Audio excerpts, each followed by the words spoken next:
देखिए question number next 5 question तक complete थे। क्वेश्चन नंबर 6 देखिए।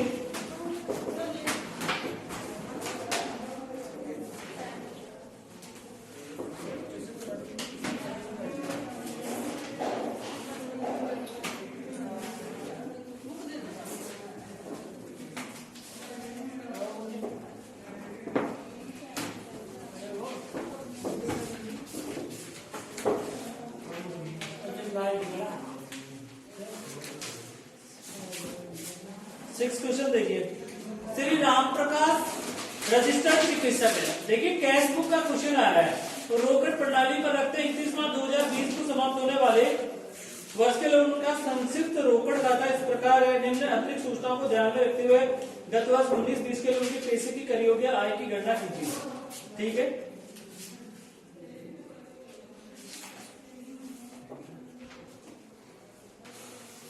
देखिए निम्नलिखित अतिरिक्त सूचनाओं को ध्यान में रखते हुए गत वर्ष 2019-20 के लिए उनके पैसे की कर योग्य आय की गणना कीजिए। कार के व्ययों का 1/3 भाग निजी उपयोग में करते हैं, तो व्यापार में कितना उपयोग होगा? 2/3 भाग।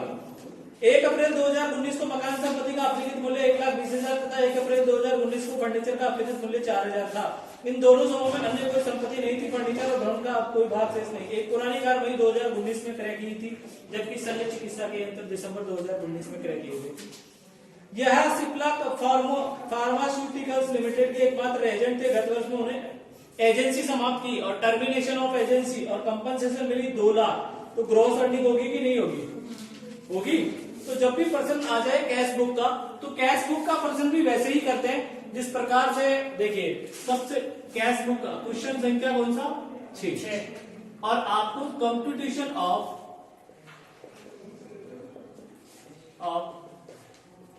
taxable income from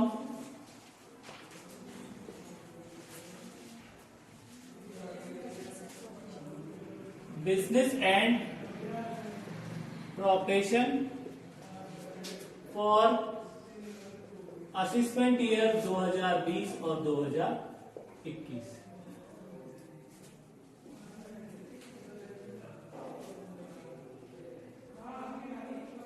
यहां पर लिखते हैं वही ग्रॉस अर्निंग, ग्रॉस अर्निंग, और उसमें से हम लेस कर देते हैं अलाउड एक्सपेंसेस।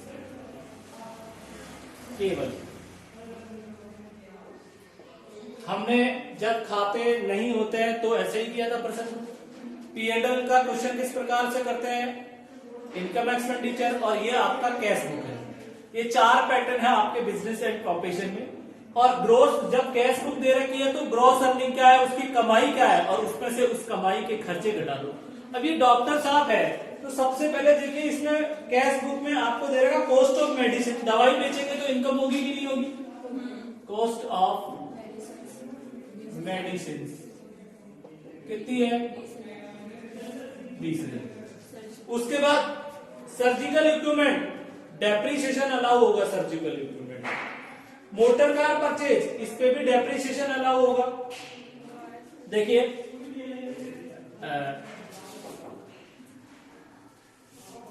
डेप्रिसिएशन यहां कैलकुलेट कर देते। डेप्रिसिएशन ऑन कार, कार कितने की है? 12,000 इंटू कार पे डेप्रिसिएशन आपको बताया था 15% बताया था कार पे। और ये व्यापार में कितनी काम आएगी? 2/3। तो 2/3 हिस्सा कितना हो गया?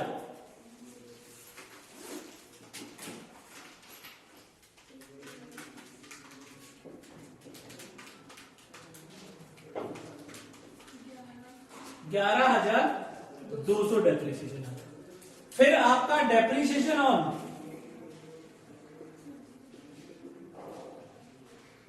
सर्जिकल इक्विपमेंट, और ये कितने के हैं? 6,000। और 6,000 है, देखिए कितने हैं? 6,000। और इस पे भी 15% ही रेट ऑफ डेप्रिसिएशन होती है। अब देखिए ये सर्जिकल इक्विपमेंट इन्होंने खरीदे दिसंबर 2020 को। हाँ, नीचे एडिशनल इंफॉर्मेशन में दे रखा है यंत्र दिसंबर 2019 को क्रय किए, दिसंबर 2000। अब आपका जो प्रीवियस ईयर होता है वो 1 अप्रैल 2019 टू 31 मार्च 2020 होता है। होता है कि नहीं होता? होता है कि नहीं होता? क्लियर हो गया? अब देखिए अगर कोई भी संपत्ति है और वो 180 दिनों से कम उपयोग में आती है, जैसे रेट ऑफ डेप्रिसिएशन कितनी है 15%, तो 6000 का 15% निकालेंगे। अब देखिए दिसंबर में खरीदी तो दिसंबर में 31, जनवरी में 31, फरवरी में 28 और मार्च में 31, तो कुल मिलाकर इसका उपयोग आपके बिजनेस में 180 दिनों से कम हुआ। और किसी भी संपत्ति का उपयोग 180 दिन से कम होता है तो उस पर रेट ऑफ डेप्रिसिएशन आधा ही लगता है। 15% है तो इसका आधा 1/2 हिस्सा कितना होगा, या 50% हिस्सा ही लगेगा, या तो 1/2 कर लो या 50% कर लो। ठीक, तो 50% कर लो, इसका कितना हो गया 450।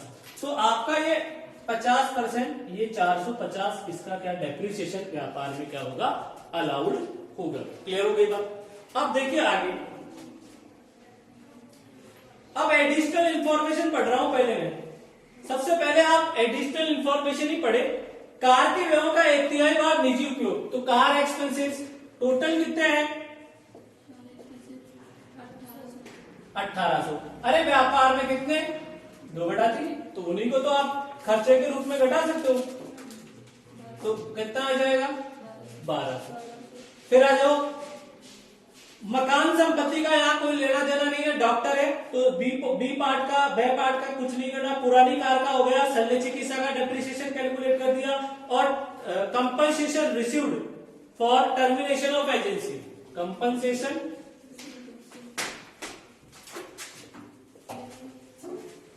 रिसीव्ड फॉर टर्मिनेशन कितना 2 लाख। ठीक, उसके बाद देखिए अब एडिशनल कॉस्ट ऑफ मेडिसिन आ गया, सर्जिकल इक्विपमेंट हो गया, मोटर कार हो गई, कार एक्सपेंस, सैलरी तो दे सकता है, अलाउड है ना। सैलरी कितनी है 1200। उसके बाद देखिए आपके क्वेश्चन में फिर दे रखा है रेंट ऑफ डिस्पेंसरी, अलाउड खर्चा होगा, रेंट ऑफ डिस्पेंसरी कितना 1200। उसके बाद जनरल एक्सपेंसेस हो सकते हैं, कितने हैं 600।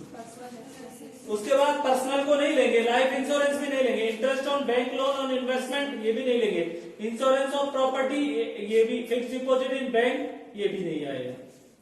ठीक है, आ जाइए इधर, लोन फ्रॉम बैंक नहीं, sales of medicine, cost of medicine ये इनकम नहीं होगी इसकी, ये यहां आएगा, कॉस्ट ऑफ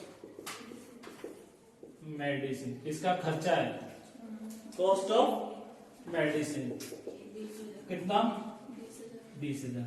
यहां पर आएगी आपकी सेल ऑफ मेडिसिन कितने में 30,000। ठीक, उसके बाद कंसल्टेशन फीस होगी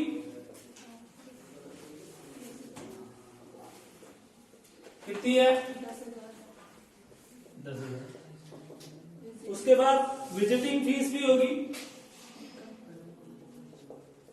कितनी है 8,000। टोटल कीजिए 30,500 plus 2 lakh plus 10,000 plus 8,000 equal to 2,48,500। Total कीजिए 1200 plus 1200 plus 1200 plus 600 plus 20,000 plus 1,11,200 plus 450 35,850 minus 2,48,500 2,12,650 आ रहे 2,12,650 ये आ जाएगी आपकी taxable income from business profession.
फिर कैश बुक का ही पर्सन है, फिर वही काम करना है, ग्रोस अर्निंग लिखनी है, उसमें से अलाउड एक्सपेंसेस क्या कर देने हैं, लेस कर देने हैं।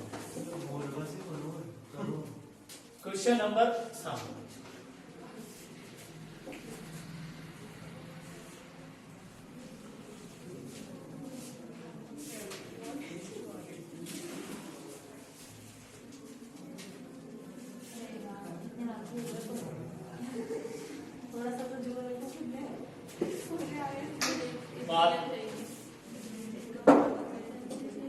पर्सन संख्या 7। देखिए, श्री एस के अग्रवाल चार्टेड अकाउंटेंट है के रूप में कार्य करते हुए निजी रूप से लेखा शास्त्र के संबंध में एक कोचिंग कॉलेज भी चलाते हैं। वे अपने पुस्तकें नगद प्रणाली के आधार पर रखते हैं। 31 मार्च 2020 को समाप्त होने वाले गत वर्ष के लिए उनकी रोकड़ खाता बही का सारांश निम्न प्रकार है।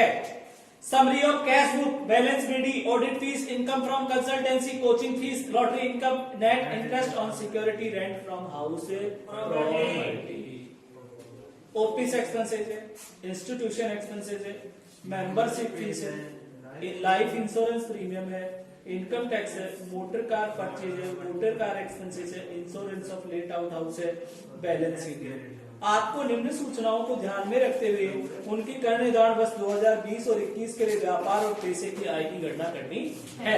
देखिए, computation of taxable income from business and profession of mister S के अग्रवाल, ये भी लिखना है आपको, फॉर असेसमेंट ईयर 2020 और 2021। कार्यालय व्यय में कार्यालय के लिए खरीदी गई तकनीकी पुस्तकों के 200 रुपए शामिल है। 1 अप्रैल 2019 2019 को उनकी कार का एप्लीकेट मूल्य 20,000 था। उन्होंने 20 जनवरी 2020 को एक नई कार 2 लाख में खरीदी और पुरानी कार 30,000 में बेच दी। नई कार हेतु 50,000 का नगद भुगतान किया। शेष राशि को खाते में जमा होने वाले चेक में भुगतान हुआ। उनके पास वर्ष के प्रारंभ में 50,000 के एप्लीकेट मूल्य के प्लांट थे। इनमें से एक ऐसा प्लांट शामिल है जो 5 वर्ष पूर्व 70,000 में नगद में खरीदा था। देखिए अच्छा, सबसे पहले एडिशनल इंफॉर्मेशन का ट्रीटमेंट करेंगे। कार्यालय व्यय में कार्यालय के लिए खरीदी गई तकनीकी पुस्तकों के 200 शामिल है। देखिए ऑफिस एक्सपेंसेस है और वो कितने हैं? 200 ऑफिस एक्सपेंसेस। अलाउड खर्चा है टोटल 4100 है। 4100 में 200 रुपए किसके शामिल है? बुक्स के शामिल है, तकनीकी जानकारी की बुक्स। तो ऑफिस एक्सपेंसेस वास्तव में कितने हुआ? तो ऑफिस का खर्चा तो अलाउड है, लेकिन आपने कोई बुक खरीदी है तकनीकी जानकारी पर, तो उन पर डेप्रीशिएशन अलाउड है। डेप्रीशिएशन ऑन बुक्स, और वो है 40% डेप्रीशिएशन। बुक्स पे 40% है, और ये कितना आ गया? 80। देखिए तक आपने खर्चा किया ऑफिस से रिलेटेड, ऑफिस का खर्चा अलाउड है, लेकिन उस खर्चे में आपने बुक की लागत भी जोड़ रखी थी। कितनी? 200 रुपए। कितनी जोड़ रखी थी? 200 रुपए। लेकिन हम डेप्रीशिएशन को घटा सकते हैं, लागत को नहीं घटा सकते। अब आगे की प्रक्रिया में चलते हैं। तो इन्होंने कहा एक कार का एप्लीकेट मूल्य कितना था? 20 जनवरी को एक नई कार कितने में खरीदी? देखिए न्यू कार कितने में खरीदी? 2 लाख। कब खरीदी? 20 जनवरी। इसका मतलब ये 180 दिनों से कम काम में आ रही है। कंफर्म हो गया? 31 मार्च तक 180 दिन से कम काम में आ रही है। तो कार पर डेप्रिसिएशन कितना था रे? 15%। तो कितना लगेगा? 50% ही लगेगा। आगे फिर ये कह रहा है कि एक नई 50,000 में पुरानी कार को कितने में बेच दी? 50,000 में बेच दी। पुरानी कार 30,000 में बेच दी। नई कार हेतु 50,000 का नगद भुगतान किया। शेष राशि खाते में जमा होने वाले चेक से भुगतान किया। ठीक है। फिर कह रहा है कि उनके पास वर्ष के प्रारंभ में कुल 50,000 के एप्लीकेट मूल्य के क्या थे? प्लांट थे। तो प्लांट भी कितने का है? 50,000। और प्लांट पे भी डेप्रिसिएशन कितना है? 15%। इसमें से देखिए 50,000 का उसने क्या कर दिया था? नगद भुगतान कर दिया। तो बाकी कितना बचा? Motor car purchase. देखिए आपकी समरी ऑफ कैश बुक में भी दे रखी है 1,50,000। देखो कैश बुक में दे रखी है कितनी? 1,50,000। तो देखिए आपका depreciation on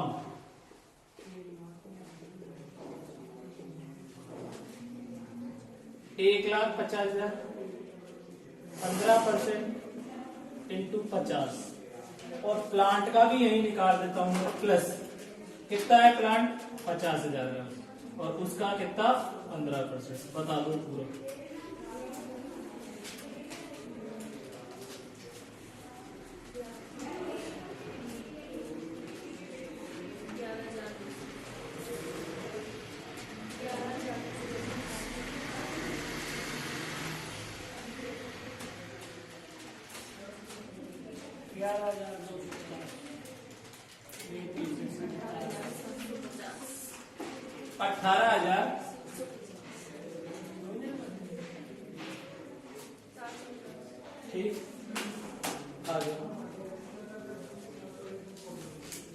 additional information complete. अब आ जाओ ऑडिट फीस, उसकी ग्रॉस अर्निंग होगी ऑडिट फीस। और कितनी है ऑडिट फीस? 1,28,000। उसके बाद income from consultancy, income from consultancy कितनी है? 5500 उसकी इनकम होगी। कोचिंग भी चलाते हैं तो वो भी उसकी अर्निंग होगी। कोचिंग फीस कितनी है? 21।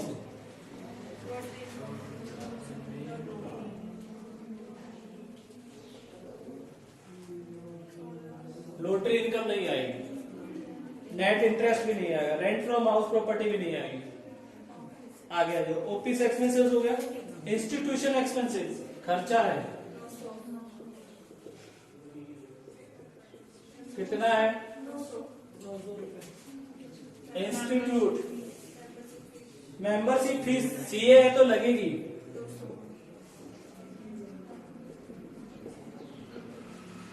कितनी है? 200। LIC प्रीमियम नहीं होगा, इनकम टैक्स पर्सनल है, ये भी मोटर कार परचेज हो गए, मोटर कार एक्सपेंसेस आएगा। मोटर कार एक्सपेंसेस कितना है? 600।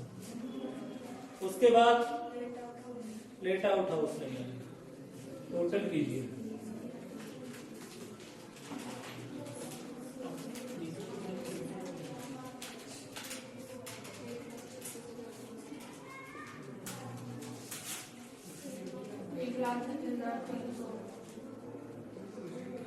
इसका टोटल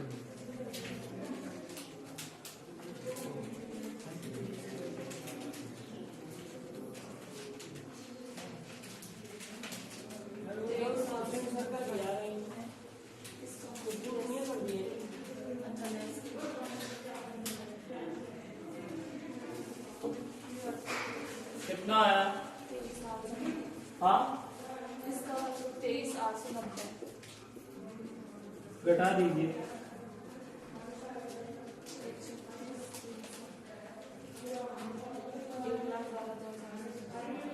1,13,370 आ रहा।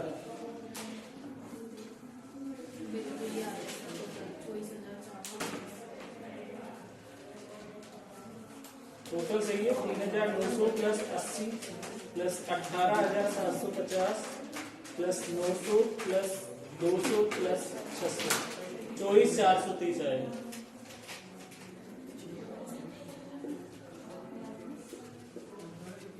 माइनस 1,36,300, 1,11,870।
देखिए 1 अप्रैल 2019 को उनकी कार का अपलिखित मूल्य कितना था? 20,000 और 30,000 में बेच दी पुरानी कार।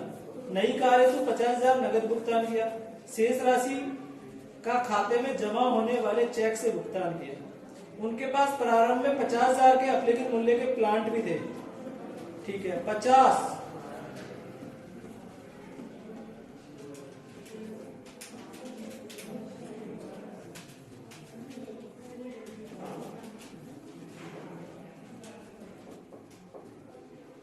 और 20 कितने हो गए? देखिए रिटर्न डाउन वैल्यू पहले का 20,000 था रिटर्न डाउन वैल्यू, फिर रिटर्न डाउन वैल्यू कितना आया? 50,000। टोटल कितना हुआ? 70 में से इन्होंने बेच दिया कितने का? 30,000 का। तो बचा कितना? तो ये 40,000 पे ही डेप्रिसिएशन कैलकुलेट होगा आपका 15%।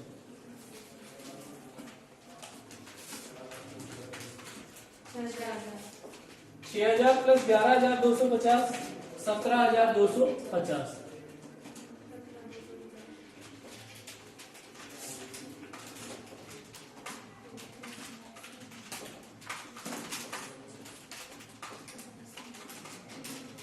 बाईस 930 माइनस 1,36,300 1,13,370 आ रहा है।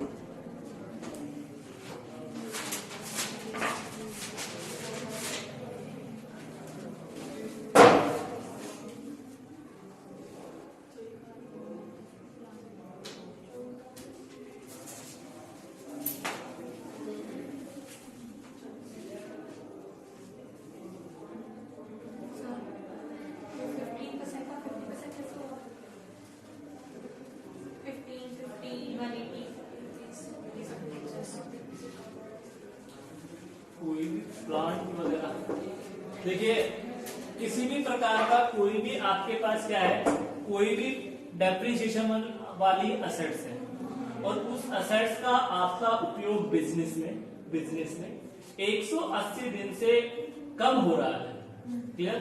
तो उस पर रेट ऑफ डेप्रिसिएशन आधी दर से ही लगता है। अब आपने प्लांट और मशीनरी 20 जनवरी 2020 को खरीदी तो 31 मार्च 2020 तक कितने दिन काम में आएगी? 180 दिन से कम काम में आएगी, इसलिए रेट ऑफ डेप्रिसिएशन 50% ही रहेगा।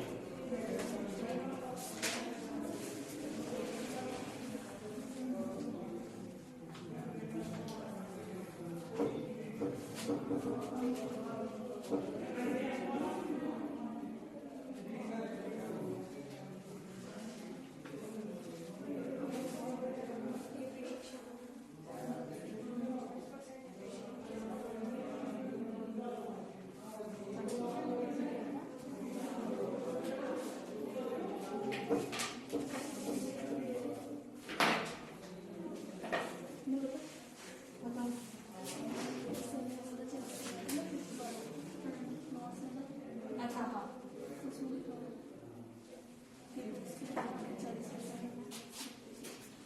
वो या तो